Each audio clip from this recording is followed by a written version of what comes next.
Hello Book Club Foundation, I am Mr. Dye and I wanted to make a video just to put a face to the application and let you hear from some of my students. But before we do, I'd like to show you a couple things I do in the classroom to advocate for independent reading.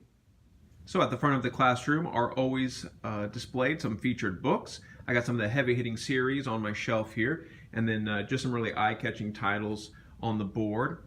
Over here I always have the books that I've done book talks on so that the kids can check those out easily if they want them.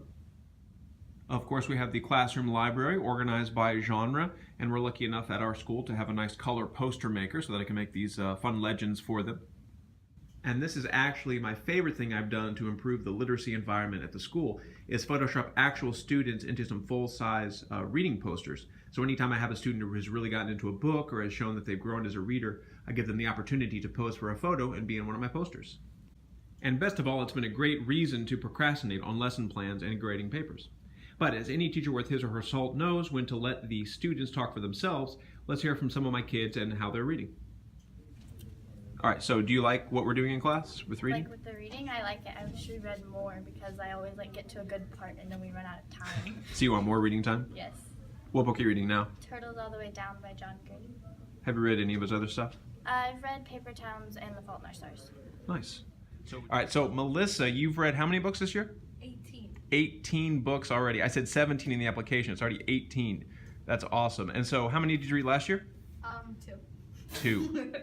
Yeah, they're laughing, but Julie, what about you? You've read 3 this year, right? Yeah, this is my third one. Your third book, and how many last year? 0. Why not? Why didn't y'all read as much last year? Because it was boring. It sucked. Yeah. Honestly, There was didn't no have reason to books read. in. They didn't even have books, so I didn't have any So thanks to Mr. Day, I'm reading. So no time. Thank you, Julie. Good. And what about you, Elizabeth? How many books have you read? 8, but they're pretty thick. Have you read more this year than you did last year? Yes, lots. Would you say part of it is because of my class and what we're doing? Yes, very much, because we have the extra time and we weren't really given that time in middle school or any other classes, so it's helped a lot to get into books. And you said how many books did you read last year? I read almost 1. Almost 1, and what about this year? I'm going on my 5th. I think it's because of the independent reading time and because of since we have a classroom library, whenever someone finishes a book and they tell you it was really good, then that makes you want to read the book. And that is all for my video, but I hope you seriously consider us for the grant. I can tell that we are gonna be friends.